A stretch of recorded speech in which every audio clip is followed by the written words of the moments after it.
مثله، میرے آقا فرماتے خیر کا راستہ بتانے والا خیر کرنے والے کے برابر ہے۔ دونوں بھی باتیں یاد رکھ لیں۔ آپ چل رہے تھے راستے پر، آپ سے کسی نے پوچھا مسجد کدھر ہے، آپ نے راستہ بتا دیا، وہ مسجد میں آیا، جتنی رکعت پڑھے اللہ تعالیٰ اتنا ثواب اسے بھی دے گا۔ راستہ بتانے والے کو بھی وہ ثواب دیا جائے۔ کسی نے شراب کی دکان کا ایڈریس پوچھا، آپ نے صرف انگلی سے بھی بتا دیا کہ یہاں ہے دکان، 6 نمبر پہ نہیں، 1 نمبر پہ ہے، 2 نمبر پہ ہے، 3 نمبر پہ ہے، فلاں جگہ پر ہے۔ آپ نے انگلی کے اشارے سے یا ایڈریس کوٹ کر کے بتایا تو فرمایا گیا ہے کہ وہ یا اپنوں میں بھی جو مجھے تان و تشنی کرتے ہیں اس بات کو لے کر کے، کیا ضرورت ہے کہ یہ جہاد کی آیتوں کی تفسیر بیان کرنا یا لفظ جہاد کو بولنا، حالات تو صحیح نہیں ہیں، حالات خراب ہیں۔ میرے عزیزو، حالات کب اچھے تھے تمہارے لیے؟ کیا مکہ مکرمہ میں حضور نے جب تبلیغ شروع کی تھی بہت اچھے حالات تھے؟ مدینہ طیبہ جب ہجرت کر رہے تھے تب اچھے حالات تھے؟ کون سے زمانے میں مجھے بتاؤ؟ اچھے حالات میں بدر ہو گئی، احد ہو گئی، خندق جیسی جنگ ہو گئی، اچھے حالات میں ہوئی تھی۔ حالات تو ویسے ہی رہیں گے۔ اب انہی خراب حالات کو صحیح طریقے سے ٹیکل کرنے کے لیے اللہ تعالیٰ نے یہ احکام تمہارے لیے نازل فرمائے۔ جہاد کا ایک سب سے بڑا مفہوم اپنا سیلف ڈیفنس کرنا، اور آدمی اگر وہ بھی بھول جائے تو پھر وہ جانور سے زیادہ گر گیا ہے۔ جانور بھی اپنا سیلف ڈیفنس کرتا ہے۔ جاؤ کسی مرغی کے بچوں کو چھو کر کے دیکھو، وہ ٹھونک مارے گی۔ دیسی مرغی کی بات کر رہا ہوں، اس کے بچوں کو اگر چھونے کی کوشش کرو گے تو وہ ٹھونک مارے گی۔ اب باقی وہ فارم مرغیوں کا تو مسئلہ ہی الگ ہے۔ تو وہ سیلف ڈیفنس خود کرتی ہے، مرغی اپنے بچوں کو بھی سنبھالتی ہے، حالانکہ اس کی طاقت نہیں ہے انسان سے لڑنے کی، انسان سے لڑنے برابر کی طاقت نہیں، لیکن حملہ کرتی ہے۔ آپ اسی طرح سے کتے کے یا بلی کے یا کسی جانور کے چھیڑخانی کریں اس کے ساتھ تو پلٹ کر کے حملہ کریں گے، جبکہ آپ کی طاقت زیادہ ہے، وہ آپ سے لڑ نہیں سکتے، پھر بھی کوشش کرتے ہیں۔ اس کو کہتے ہیں ڈیفنس کرنا اپنے آپ کا۔ تو جانور بھی اتنا کر لیتا ہے۔ عزیزان گرامی وقار، اتنا پاور اور اتنا اختیار ہر انسان کو ہونا چاہیے کہ وہ اپنا ڈیفنس کر سکے۔ اب یہاں اللہ تعالیٰ نے اپنے حبیب صلی اللہ تعالیٰ علیہ وسلم کو یہ حکم عطا فرمایا ہے تو رحمت للعالمین ہے میرے آقا، تو کیا جہاد ظلم کی دعوت دیتا ہے؟ جو نبی رحمت بن کر کے آئے ہیں، اگر جہاد ظلم ہوتا تو کبھی میرے آقا جہاد نہیں فرماتے۔ جہاد کا حکم بھی رحمت پھیلانے کے لیے آیا ہے۔ جو کیڑے مکوڑے ہیں انہیں ختم کرنے کے لیے آیا ہے، جو فساد مچائیں، اللہ کی زمین کو ناپاک کریں، ان سے زمین کو پاک کرنے کا حکم دیا گیا ہے۔ یہ کام تو پولیس ڈپارٹمنٹ بھی کرتی ہے، نہیں کرتی ہے؟ اگر اسے کسی جگہ پر ایسے لوگ مل جائیں جو پورے محلے کو خراب کر رہے ہوں تو کیا انہیں نہیں پکڑتی ہو؟ بعض ایسے مجرمین ہوتے ہیں جو ناک میں دم کر چکے ہوتے ہیں، آرڈر تو ان کو انکاؤنٹر کرنے کا بھی آ جاتا ہے۔ کرتے ہیں کہ نہیں کرتے ہیں؟ کیوں؟ اس لیے کہ زمین کو پاک رکھنا۔ تو یہ جب حکم ہر ملک والا اپنے ڈپارٹمنٹ کو دیتا ہے کہ زمین کو پاک رکھیں فسادات سے، اسی کا حکم تو اسلام بھی دیتا ہے۔ یہی آیات جہاد ہیں جس میں اللہ تعالیٰ نے اپنے نبی صلی اللہ تعالیٰ علیہ وسلم اور ان کے صحابہ کو حکم دیا کہ فساد کرنے سے انسانوں کو بچائے رکھو، اور اگر کوئی فسادی ہو جبراً ظلم و ستم کر کے انسانوں کو مارتا توڑتا ہو تو اس کے خلاف کھڑے ہونے کا نام جہاد ہے۔ اب آگے کی آیتیں میں پڑھتا ہوں، اللہ تعالیٰ فرماتا ہے عَسَى اللَّهُ أَن يَكُفَّ بَأْسَ الَّذِينَ كَفَرُوا۔ ہاں، اگر تم کھڑے ہو گئے تو اللہ فرماتا ہے قریب ہے کہ اللہ تمہیں کافروں کی سختی سے روک دے گا۔ اللہ تمہاری مدد کا وعدہ کر رہا ہے، قریب ہے کہ اللہ کافروں کی سختی روک دے۔ واللہ اشد بأسن و اشد تنکیلا، اور اللہ کی آنچ سب سے سخت تر ہے. یہ آنچ کا ترجمہ کیا ہے اعلیٰ حضرت نے، جنگی طاقت کو کہتے ہیں. اب اس کی ایک مثال میں بتا رہا ہوں. ایک طرف آپ 10 لوگ ہیں، سامنے ایک فوج 1000 کی کھڑی ہے، تو آپ کو ڈر تو آئے گا، خوف آئے گا کہ ہم 10 لوگ ہیں، کیسے لڑیں گے. لیکن اگر آپ سے یہ کہہ دیا جائے کہ وہ 1000 کے پاس کچھ بھی نہیں ہے، وہ ہاتھ بھی نہیں اٹھا سکتے، لیکن تمہارے پاس بہت بڑی طاقت ہے، تو تھوڑی ہمت آ جائے گی. ٹھیک ہے، ہمیں بتایا گیا ہے کہ بہت کچھ ہمارے پاس ہے، ان کے پاس کچھ بھی نہیں. تو میرے عزیزو، تمہارے پاس بہت کچھ کی بات نہیں ہے. اللہ تبارک و تعالیٰ سیدھے یہ فرما رہا ہے، چاہے وہ جتنے بھی ہوں، تم چاہے جتنے بھی ہو، میں تمہارے ساتھ ہوں. اب اللہ کی طاقت جس کے ساتھ ہو تو پھر کون سی طاقت چاہیے تمہیں؟ اللہ کریم فرما رہا ہے واللہ اشد بأسن، اور اللہ جنگی طاقت میں سب سے زیادہ سخت ہے. اس سے بھی بھلا کوئی مقابلہ کر پائے گا؟ اب مقابلہ کرنے والوں کی تھوڑی سی ہسٹری بھی میں بتا دوں، جنہوں نے اللہ سے بھی مقابلہ کرنے کی کوششیں کی ہیں. اور آج جو پوری دنیا میں اتھل پتھل چل رہا ہے، یہ بھی اسی کا ایک حصہ ہے. خدا سے لڑنے کی تیاریاں چل رہی، آپ کو معلوم نہیں؟ یہودی پوری دنیا میں یہ کیوں ہلچل مچائے ہوئے ہیں؟ کیا ان کا مقصد کیا ہے؟ کیا حاصل کیا کرنا چاہتے ہیں؟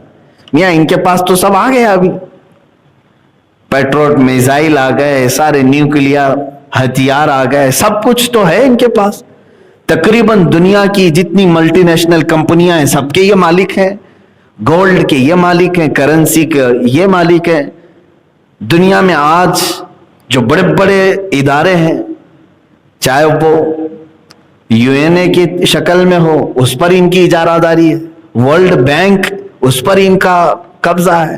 ورلڈ ہیلتھ آرگنائزیشن، جس کو آج کورونا میں بہت زیادہ پیش دیکھا گیا ہے، اس پر ان کا قبضہ ہے.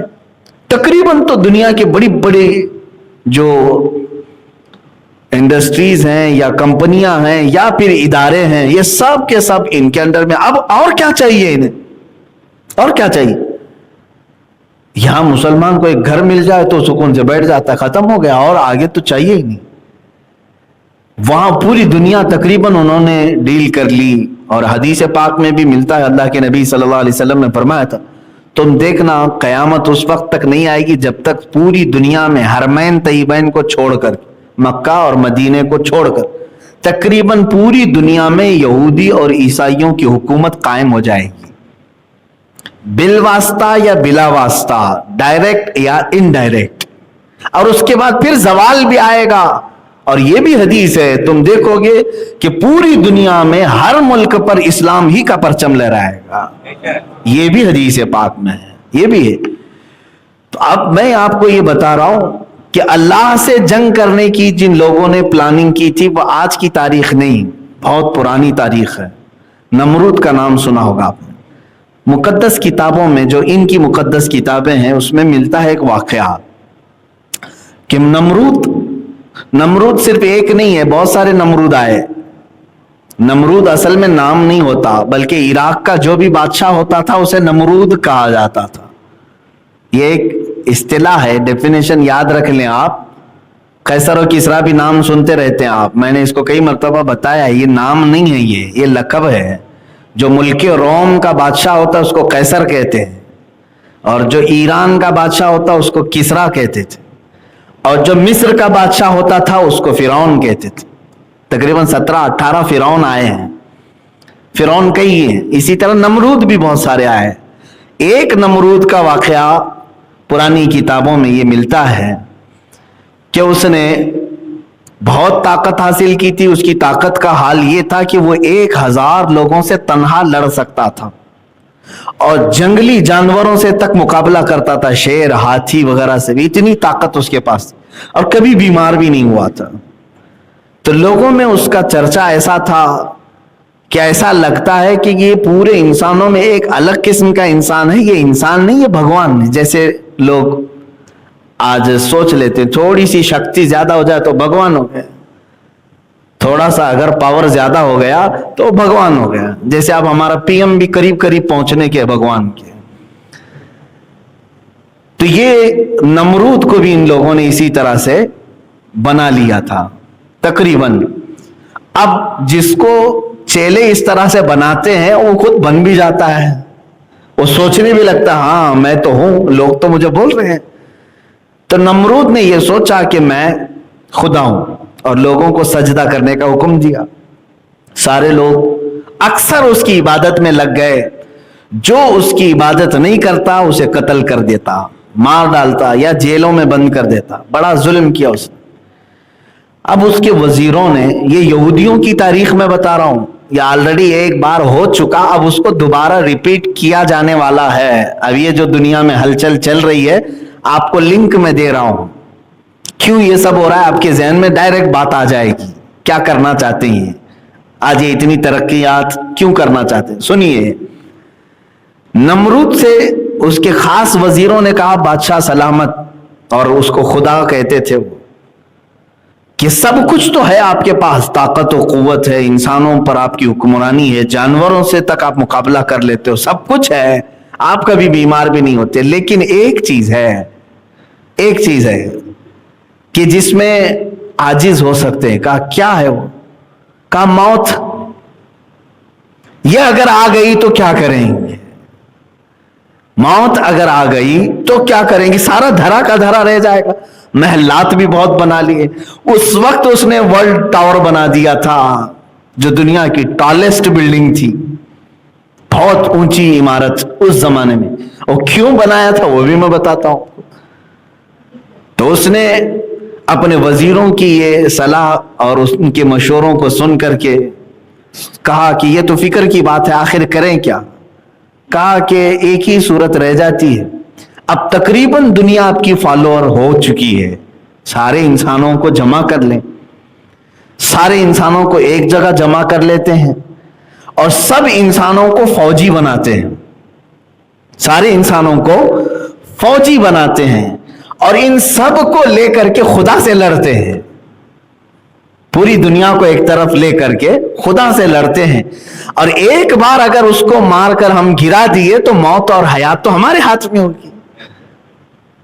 اب دیتا تو وہی ہے نا، موت تو وہی دیتا ہے، تو ٹارگٹ اسی کے ساتھ کیوں نہ کر دیا، اسی کو کیوں نہ کیا جائے. تو اس کی بات یہ لگی کہ ہاں یہ کام شروع کرنا چاہیے. تو چیلے چپاٹوں نے پروجیکٹ دیا اور یہ کام شروع کر بھی دیا. اسے معلوم بھی نہیں ہے، عقل ہوتی تو خدا سے نہ لڑائی لیتے ہیں. یہ نمرود نے تیاری جب شروع کیا تو سب سے پہلا کام کیا کیا انہوں نے؟ بہت بڑا شہر بنایا جہاں پر تقریباً دنیا کے سارے انسانوں کو جمع کرنا تھا. اور بادشاہ کا آرڈر یہ آیا کہ دنیا کی ساری زبانیں ختم کر کے ایک ہی لینگویج رکھی جائے. کمیونیکیشن ضروری تھا فوجیوں کو آرڈر دینے کے لیے، سب کی زبان ایک ہونی چاہیے، سب فوجی ہوں، ٹریننگ دی جائے. اب پھر مسئلہ آیا کہ وہ ملے گا کہاں خدا، جہاں سے اس جنگ کرنا ہے نا، لڑائی کرنا ہے. اب اس کے فرشتے بھی ہیں، اس کی طاقت و قوت بھی ہے، کیسے اس کے ساتھ لڑائی کی جائے؟ میرے عزیزو یہ عجیب سی مزے کی بات ہے کہ دنیا نے یہ تک سوچ لیا اپنے ہی پیدا کرنے والے کے ساتھ لڑائی کے لیے. اس کے بعد وزیروں نے کہا کہ سنا آسمانوں پہ رہتا ہے، بڑی عمارت کیوں نہ بنا لی جائے جو آسمان تک پہنچتی ہو. تو اس کام کے لیے یہ ٹالسٹ بلڈنگ بنی. دیکھتے ہیں جتنی لمبی بن جائے. بنائی اور بناتا رہا. فوج بھی جمع ہو گئی، لینگویج سب کی ایک ہو گئی، زبان سب کی ایک، کرنسی بھی سب کی ایک، ایک ہی سکہ چلے گا، باقی کسی کی نہیں. حکومت صرف ایک ہی نمرود کی تھی. اب اس کے بعد اسے اس بلڈنگ میں چڑھنا تھا، چڑھ کر کے اوپر سے دیکھنا تھا کہ خدا ملتا ہے کہ نہیں ملتا. نہیں ملے تو اور بلڈنگ کو بڑھائیں گے، جہاں وہ مل جائے لڑائی کریں گے. معاذ اللہ رب العالمین. کبھی کبھار میں یہ بیان کرتا ہوں تو حیرت بھی ہوتی ہے، لیکن یہاں بات یہ آئی ہے، اللہ نے جو فرمایا نا واللہ اشد بأسا، اور اللہ جنگی طاقت میں بہت سخت ہے، اس پر میں عرض کر رہا ہوں۔ دیکھو اللہ کی جنگی طاقت کیا ہے۔ آج ابھی کوئی اتنا بڑا نمرود آیا نہیں ہے جو پوری دنیا کو اکٹھا کر کے سارے یہ کام کر لے، اس زمانے میں وہ کر چکا تھا۔ اب جب اس عمارت پر وہ چڑھنے لگا، اب جو بائبل وغیرہ ان کی پرانی کتابیں، اس میں یہ عبارات ملتی ہیں، آیات ملتی ہیں، قرآن و حدیث میں تو اس کا تذکرہ نہیں ملا۔ اسرائیلی جو روایات ہیں یا جو پرانی کتابیں ہیں اس میں یہ ملتی ہے بات۔ اللہ تعالیٰ نے فرمایا اپنے فرشتوں سے کہ اے ملائکہ آ جاؤ، ہم بھی ذرا دیکھیں کہ ہمارا ایک بندہ ہم سے جنگ کا ارادہ کیا ہے۔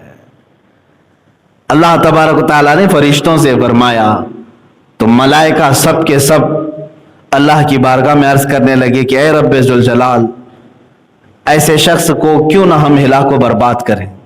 اللہ تبارک و تعالیٰ نے نہ اپنے لاکھوں کروڑوں اربوں فرشتوں کو، جن کی تعداد کا علم ہمیں بھی نہیں، بارش کے قطروں سے زیادہ اللہ کے فرشتے ہیں، بہت، ان کی تعداد کا کوئی اندازہ نہیں کر سکو گے آپ۔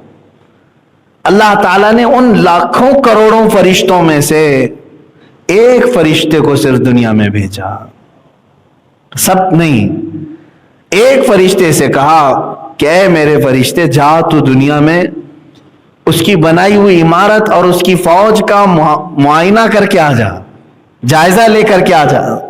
تو فرشتہ نیچے اترا۔ ایک بات یاد رکھیں، فرشتے اپنے رب تعالیٰ کے خلاف کوئی چیز برداشت نہیں کرتے۔ لا یعصون اللہ ما امرہم، وہ ہرگز اللہ کی نافرمانی نہیں کرتے۔ یہ تو اور بات ہے کہ اللہ فرشتوں کو بار بار روکتا ہے کہ بندوں پر عذاب نہ ڈالا جائے، اللہ کے روکنے سے وہ رکے ہوئے ہیں۔ اور اگر فرشتوں کے ہی ہاتھ میں سب دے دیا جائے کہ جو جو گناہ کرے تو پھر وہ برابر ٹھکانے سب کو لگا دیں گے، ہر دن روز ایک ٹھکانے پہ لگے گا۔ یہ اللہ کی مہربانی ہے، اس کی رحمت ہے جو روک کر رکھتا ہے، اپنے بندوں کو مہلت دیتا ہے۔ ایک فرشتہ آیا، اس نے دیکھا یہ جنگی تیاری کو، اور پھر کس سے جنگی تیاری؟ اللہ سے، جس نے خود ان سب کو پیدا کیا، ان کو سانس دے رہا ہے، ان کو زمین بچھا کر دیا، ان کو آسمان کا ستون بغیر ستون کا چھت دیا، اور اس سے لڑائی کے لیے۔ تو وہ روایات یہ بتاتی ہیں کہ وہ فرشتے نے جلال میں آ کر صرف اپنے پر زور سے ہلائے، پوری عمارت زمین میں دھس گئی، پوری عمارت چلی گئی، اور اس میں جو جمع فوجی تھے وہ ہزاروں کی تعداد میں خاکستر ہو گئے، اور نمرود کی پورے چھیتڑے اڑ گئے، ختم۔ اور پھر اس کے بعد رب تعالیٰ نے فرمایا کہ جتنے جمع ہوئے تھے سب کی زبانیں الگ الگ کر دو، سب کی زبانیں بدل ڈالو۔ تو سب کی زبانیں فرشتوں نے بدل ڈال۔ یہ کیا کہہ رہا اسے سمجھ میں نہیں آ رہا، وہ کیا کہہ رہا ہے اس کو سمجھ میں نہیں آ رہا۔ آج بھی وہ حکمت باقی ہے پوری دنیا میں۔ یہ جو ہزاروں زبانیں ہیں اس کی ایک وجہ یہ بھی ہے کہ سب مل کر کے فتنہ نہ کریں، سب مل کر کے فتنہ نہ کریں، اس لیے یہ تمام چیزوں میں اختلافات ڈال دیے گئے، زبانوں کا اختلاف۔ میرے عزیزو، ایک تاریخ یہ ہے، یہ ہو چکی بات۔ اب اللہ کی جنگی سختی آپ نے دیکھا، جنگی طاقت، اللہ فرمایا واللہ اشد بأسا، اللہ جنگی طاقت میں بہت سخت ہے، وہ اشد تنکیلا، اور اس کا عذاب بہت زبردست ہے۔ یہ تو بہت چھوٹی سی بات ہم نے دیکھی۔ اسی طرح سے رب تبارک و تعالی کبھی بھی اپنی جنگی طاقت کے پورے مظاہر دنیا میں نہیں اتارے آج تک۔ ایک ہوتا ہے نا بھائی میرے پاس 100 لوگوں کا دستہ ہے، آپ نے للکارا، لاؤ دیکھتے ہیں طاقت کتنی ہے۔ اگر میں نے 2 کو بھیجا تو گویا کہ 2% ہی تو اتارا، 10 کو بھیجا تو گویا کہ میں نے 10% ہی اتارا۔ اب جب 100 کے 100 اتار دیں تو کہا جائے گا کہ پوری طاقت جھونک دیا۔ آج تک دنیا میں رب تعالیٰ نے جنگی طاقت کے لیے اپنے پوری طاقت کا کبھی مظاہرہ نہیں فرمایا۔ ایک فرشتہ آیا، 2 فرشتے آئے، یا زیادہ سے زیادہ 5000 فرشتے جو میدان بدر میں اترے تھے میرے نبی کی حمایت کے لیے۔ وہ بھی اس لیے نہیں کہ وہ کافر اتنے سخت تھے کہ 5000 سے مقابلہ کرانا تھا، کبھی آپ سوچتے ہیں بدر کے میدان میں جو مشرکین آئے تھے وہ کتنے تھے؟ وہ 1000 کی تعداد میں تھے، لیکن اللہ نے فرشتے کتنے بھیجے؟ 5000 کی تعداد. کیوں؟ کیا 5000 فرشتے مل کر کے 1000 کا مقابلہ کریں گے؟ اس لیے نہیں. اس کی 2 وجوہات ہیں. پہلی تو یہ ہے کہ اپنے نبی کی عظمت اور شان بتانے کے لیے کہ اللہ تعالیٰ اس کا رسول جب نکلے تو 5000 فرشتوں کا دستہ اسے عطا کرے گا.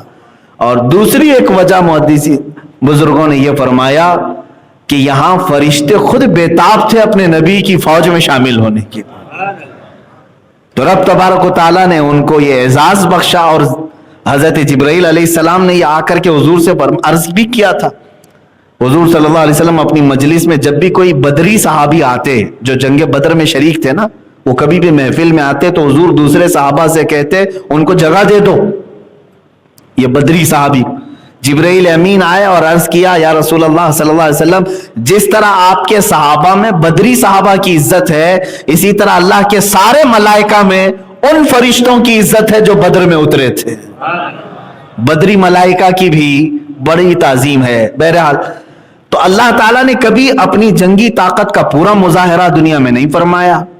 ایک وہ بادشاہ تھا جو ابرہہ خانہ کعبہ کو ڈھانے کے لیے نکلا تھا اور ہاتھیوں کی فوج لے کر کے آیا اور پورے خانہ کعبہ کو ختم کرنے کے لیے اس نے اتنا بڑا لشکر جمع کیا تھا. اتنے بڑے بڑے ہاتھی تھے، اس میں سے ایک ہاتھی بھی اگر کسی گھر کو مار دے تو گھر ٹوٹ جائے. زبردست ہاتھیوں. لیکن ان کے ساتھ کیا ہوا؟ الم تر کیف فعل ربک باصحاب الفیل. اللہ فرماتا ہے محبوب کیا آپ نے نہیں دیکھا ہاتھی والوں کے ساتھ اللہ نے کیا معاملہ کیا؟ کیا کیا؟ بس چھوٹی چھوٹی چڑیوں کو بھیجا، وہ بھی کیا دے کر کے؟ بم بارود دے کر کے نہیں، میزائل دے کر کے نہیں کہ فوج آئی ہے جاؤ میزائل ڈال دو. چھوٹی کنکریاں اور وہ ابابیل چڑیاں اوپر سے جب کنکری گراتی تھی، 3 کنکری ہر چڑیا کے پاس تھی، 2 پیروں میں 1 چونچ. جیسے ہی وہ ڈالتی تھی، جس ہاتھی پر وہ کنکری گرتی اس کا پیٹ پھٹ جاتا اور آگ لگ جاتی تھی. یہ بھی تو میزائل ہی ہے. اور ایسا کر دیا فَجَعَلَهُمْ كَعَصْفٍ مَأْكُولٍ. قرآن میں بعد میں فوج کی حالت ایسی ہو گئی جیسے کوئی چھلی ہوئی مرغی کھا کر کے جو چھوڑتا ہے، اس طرح فوج کی حالت ہو گئی تھی. سب کے ٹکڑے ٹکڑے اور چمڑیاں چھلی ہوئی، گوشت اجڑا ہوا. یہ اللہ تبارک و تعالیٰ کی جنگی طاقت ہے کہ جب وہ بھیجتا ہے تو بہت چھوٹی سی چیزوں کو بھیجتا ہے لیکن بڑی سے بڑی تباہی آ جائے گی.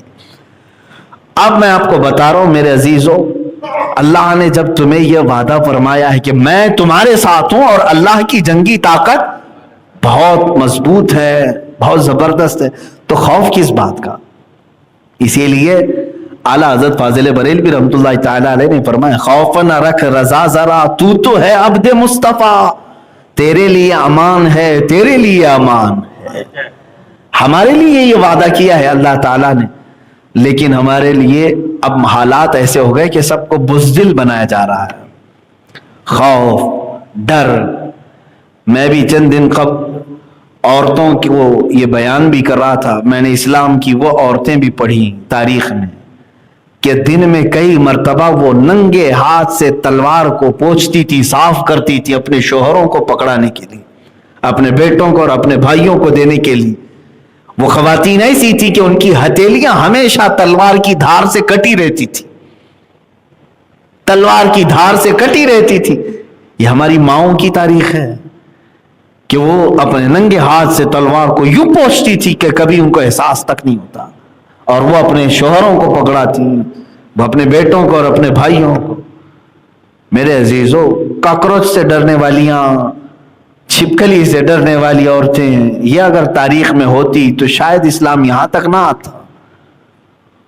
جو معزز اور مقدس خواتین نے بہادری پیش کی تھی اس زمانے میں، آج وہ تو مردوں میں بھی نہیں ہے، آج وہ مردوں میں بھی نہیں، نوجوانوں میں بھی نہیں. اللہ تبارک و تعالیٰ بزدلی دور فرمائے. ہم دعا بھی کرتے ہیں نا، اللہ کے نبی صلی اللہ تعالیٰ علیہ وسلم کی ایک دعا ہے، اللہم انا نعوذ بک من الجبن والبخل. وَنَعُوذُ بِكَ مِنَ الْعَجْزِ وَالْكَسَلِ، یہ حضور دعا کرتے تھے، جس کا ترجمہ میں بتاؤں، اللہم انا نعوذ بک من الجبن والبخل کا مطلب ہوتا ہے اے اللہ مجھے بزدلی سے بچا، میں تیری پناہ مانگتا ہوں بزدلی سے۔ بزدلی کا مطلب ڈرپوک آدمی، ہر چیز سے خوف کھانے والا آدمی، اللہ کا ڈر چھوڑ کر کے ساری دنیا سے ڈرنے والا۔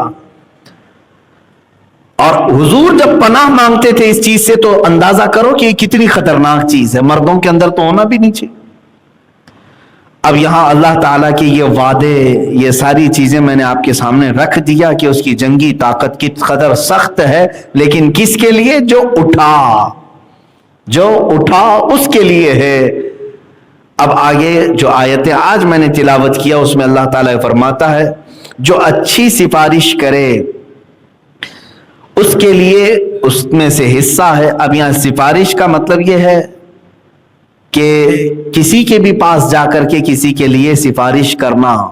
دیکھیں دو طرح کی سفارش ہوتی ہے، سورس آپ بھی سوچتے ہوں گے لگاتے ہیں تو دونوں طرح کے آپ استعمال کرتے ہوں گے، بعض کے لیے اچھائیوں کے لیے، بعض کے لیے دو نمبری سفارش بھی ہوتی۔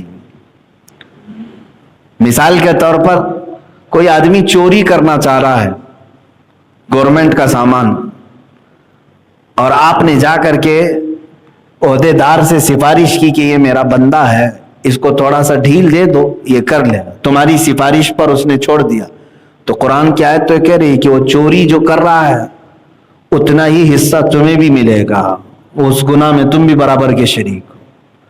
کسی بھی گناہ کی سفارش کرنا، کوئی خاتون تھی اور تمہارے دوست کے دل میں اس خاتون کی ناجائز محبت آئی، دوست نے تمہیں کہا کہ شاید وہ تمہاری بات مان لے، ایک بار میری اس سے ملاقات کروا دو۔ تمہاری بات وہ خاتون مانتی تھی، اس سے جا کر کے اپنے دوست کی تم نے ریکویسٹ لگا دی کہ میرا دوست بڑا اچھا ہے، اس سے تم دوستی کر لو۔ تمہاری بات پر اس خاتون نے ناجائز محبت میں ہاں کہہ دیا۔ اگر ان دونوں نے ناجائز کام کیے تو وہ برابر کا گناہ تمہارے سر پر بھی ہے، یہ ناجائز سفارش۔ ہاں جائز سفارش وہ بہت طریقے کی ہو سکتی ہے۔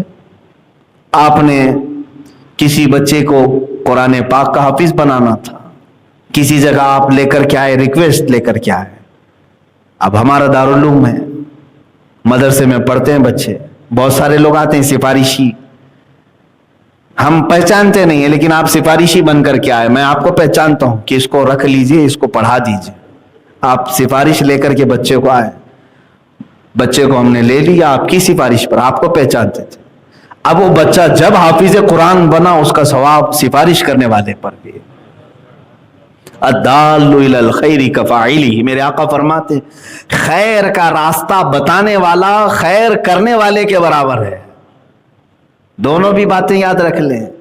آپ چل رہے تھے راستے پر، آپ سے کسی نے پوچھا مسجد کدھر ہے، آپ نے راستہ بتا دیا، وہ مسجد میں آیا، جتنی رکعت پڑھے اللہ تعالیٰ اتنا ثواب اسے بھی دے گا۔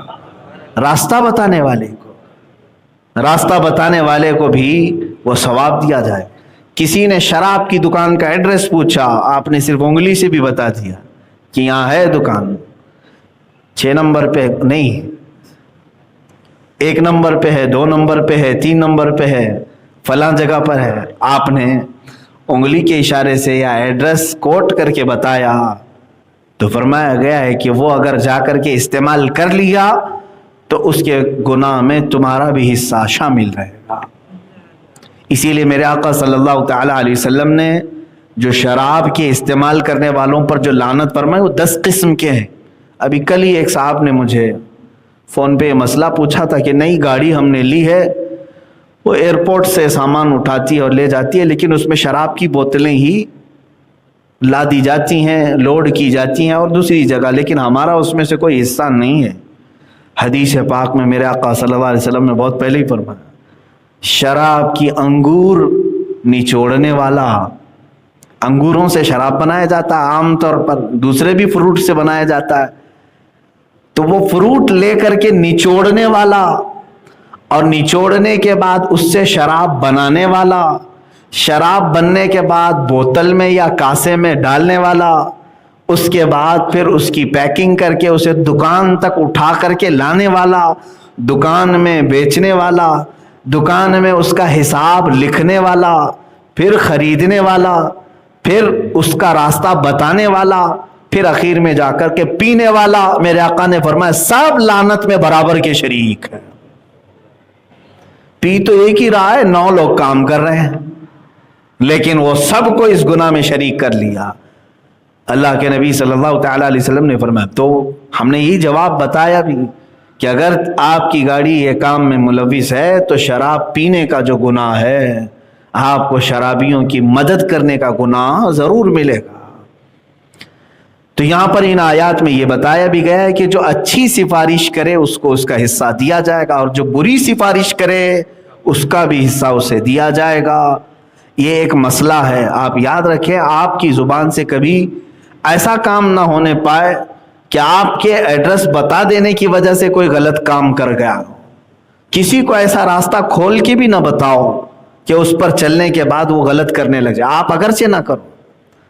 بعض لوگ یہ کہتے ہیں کہ میں تو نہیں کرتا لیکن اس کو بتا دیتا ہوں، چاہے تو یہ کر لے، تو تم برابر کے شریک ہو جاؤ۔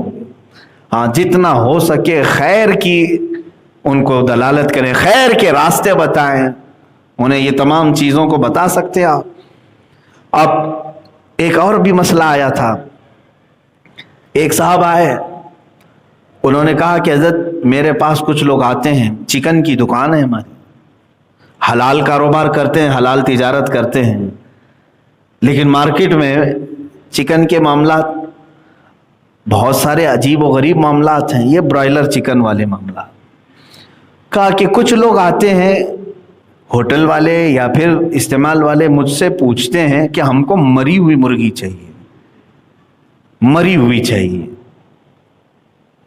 تو وہ کہتے ہیں کہ ہمارے ہاں جائز بھی نہیں، حلال نہیں، حرام ہے، اور میں اس کی تجارت نہیں کر سکتا۔